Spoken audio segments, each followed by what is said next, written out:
Hello everyone. Today we'll be discussing about the TCP reliable stream service, which is the important one, the transfer control protocol, how the information it will be transferred over any of the physical medium, and how the flow is being controlled, what methods are being used to control the data. That information you will be learning in this session. So let's check one by one. So the TCP reliable stream mainly carries out the data. It maintains its own buffer and from the sender's end and the receiver end, they maintain their own separate buffer. So whatever information is being written onto the buffer, it will be stored and it will be sent over the transmission line. And if it is said to be having any problem, then and then only there only the acknowledgements are being received. Here it is said to be written, it is being passed over the line, and here at the other end the receiver's buffer, it stores the information. Whenever it is necessary, it can read out the information. It is not like that the information which is there in the buffer, they have to read it at that moment only. It will be stored in the buffer for whenever the information, if it wants to be read, it can be read at any moment. But when the information is passed to the receiver's end, the buffer, it will be sending an acknowledgement to the sender that okay, this information it has received and it being stored in the buffer. That acknowledgement each and every time it will be maintained and it will be sent. And while sending the information from one end to another end, it will be sending the information through the help of a socket which will be storing the information and sending the information with its own applications. Okay, so this concept is being covered in the TCP. And next part, okay, in the TCP, it follows a technique which is same as your selective repeat, and mainly it is not said to be preserving the multiple data which is being sent and received. That stream of information, it is not said to be having any boundaries. It will be transmitted and received at any boundary. But when this happens, at that moment, the main aspect is to give a good effort and give good facilities over the network. But mainly sometimes what happens is the errors may exist within the transmission line. Okay, the arrival may be out of order. What do you mean? That every time it doesn't mean that the same order the information travels and it is received. Sometimes they may be out of order, so they will be resent back and received. That happens, and may have a long delay when it is being transmitted. And sometimes duplication may happen and discardal of information may happen. So that also exists within this, but it has to be overcome through various aspects of sequence numbering. Okay, and the information whatever it is being sent over the line, it will be made up of the segments. Okay, so in this part, even you have the common thing is that in order to overcome all these, the sequence numbering concept is being used. Okay, the multiple payloads, multiple data is there at a time in the segments which is being sent. It will be sent in the sequence number one by one. A very long sequence number, it is not said to be real, only it is said to be covering about 32 bits of information which is being passed from one end to another. And the sequence numbering, it is based on your particular frame. It will be giving that particular sequence number, how the sequence of frame it will be executed, and it will be sent from one window to another window. It will be transmitting the frames from one end to another end through the help of the sequence numbers. Okay, this while transmitting and receiving, they will be using the concept of the sender's window separate and a receiver's window which is said to be separate. So whichever information it is being passed, okay, whenever it is being passed from one end to another end, it has to check out the last sender who it is and the recent who it is said to be sending it. So that information which is said to be important, and it should even cover the window size. Okay, within the window, how many senders can send the data, and within the window, how many receivers can receive the data. Okay, at a time it can receive only one. Okay, it may receive multiple, it will be storing in the buffer, but it is said to be responding at a time only one.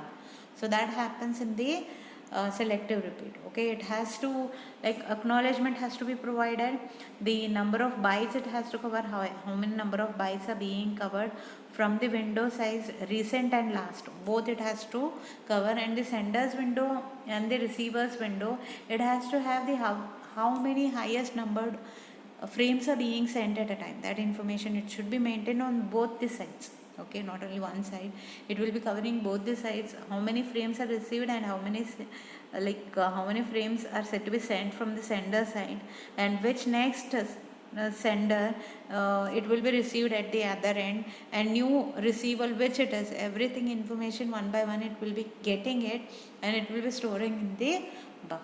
Okay, but remember, both of the sender and the receiver, they have maintained their own windows to send and receive the information. DCP connection, when the information is being established and you want to have a connection, main important thing is that one connection at a time it can receive. When it is being connected, it should maintain the IP address of the device, the port number of the device, sender and the receiver's IP address, and you have the receiver's port number, receivers and the sender's port number. It should be important, and it will be maintaining a concept of three-way handshake. Okay, the connection should be established, transmit the information, once again it has to resend the acknowledgement. That is nothing but three-way. Sending data, whatever transmission, sending, transmission, and once again receiving the acknowledgement. That is the three-way handshake connection implementation. Okay, data transfer, it will be in the format of segments, it will be transferring the information, and afterwards when everything gets over, it should have a graceful close, nothing but at the end separately it should close the connection whenever it gets the TCP connection, sends the information, transmits the information through the particular transmission media through the application, and while receiving it receives it and sends an acknowledgement, then connection gets closed. Everything happens in the TCP connection. So three-way phase is nothing but whatever information is being passed, it is from one host to another host.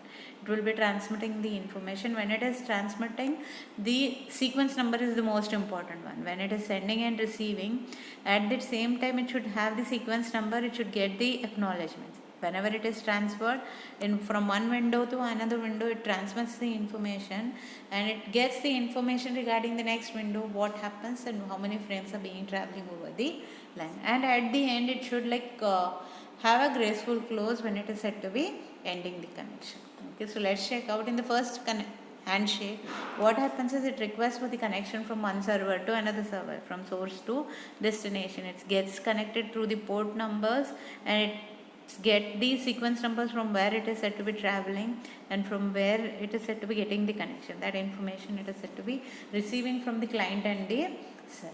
Okay, this is the connection part in the first section, that is first handshake. Second handshake, it's nothing but it gets the request. Okay, it is said to be connected. Now it is the time to establish the connection and send the information to the other end through the particular port numbers, through the sequence numbers, everything. Okay. And second handshake, it is nothing but it even gets the information from the server client. Server, it gives the information to the client. Okay, you have got the connection, now you are ready to get connected and transmit the information. That happens. In the third handshake, everything would, okay, transferring of information, everything to the sequence number, it happens. And at the end, it should get the connection closed when everything is being set rightly. If any problem is there, once again it has to get the connection established and then gets its task over, then only it can disconnect. So gracefully it should mainly disconnect the connection. That is it to be there in the third handshake. When everything is over, when work is over, then it gets disconnected from the work. Okay. Next concept in this one is flow control. You all know what do you mean by flow control. Each and every time when the information is being passed from one window to another window, it shouldn't be exceeding the particular frames. Okay, when it is exceeding, it's nothing but buffer overflow happens. So that it has to be managed. So the sender should send the information in such a way that it should be receiving at the other end one by one. Okay, that happens. So when it is being calculated, the acknowledgements window, whatever it is there, it will be having the receiver's window information minus new receiver minus the last receiver. It will be getting that information. And the TCP sender, whomever it is said to be sending, remember he sends one by one according to Windows size. It should be lesser than that particular size. So remember that S recent minus S last. It should consider it should be less than that particular acknowledgement which is being received, and at the end, receiver end, it will be sending the information to the sender. Okay, that I haven't received all the information and this is the acknowledgement of the last one. So each window it maintains its own sending, recent, last information, and window size, everything it will calculate and it will be sending the information. Same way receiver also, received last, next what it is said to be receiving, and at the end what is the size of the window so that I can receive multiple files at a time. That information should be known. So flow account, flow control is nothing but, as I said, it will be sending the information, it will be once again receiving the information and sending the information. Multiple senders can be there, but receivers, it will be one by one, it will be received through the buffer. It receives, sends an acknowledgement, once again it receives, sends an acknowledgement. Like that it happens each and every time when it is sending the information in TCP also. Okay, and next part you will be learning about the concept of your data link protocol. Data link protocol, these are the most important protocol. When you are said to be linking from one end to another end, one layer to another layer, have to get linked. So these are the services which are being offered by the data link protocol. When as framing it happens, then it controls the errors, then it manages the flow control.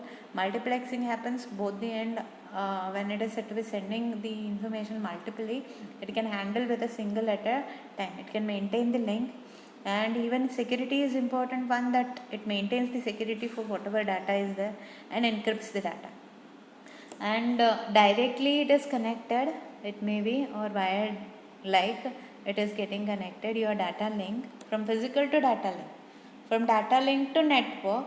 So network it will be anyways, okay, data link, but it is wired connection that is being considered, and losses are and errors are said to be less compared to other aspects.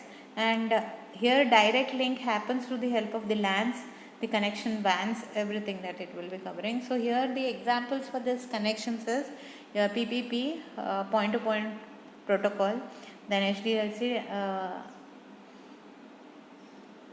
high level data link control, that protocol it is being used. Then you have Ethernet LAN, which you will be learning, and IEEE 802.11, that concept you will be learning in future.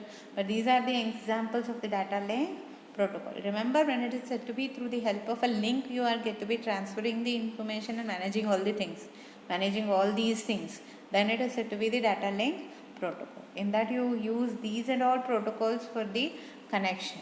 Okay, so today in this session you have learned about the TCP reliable connection, the flow control, and the data link protocols. Which are those, and all those in detail we will be learning in the next session. Okay, thank you.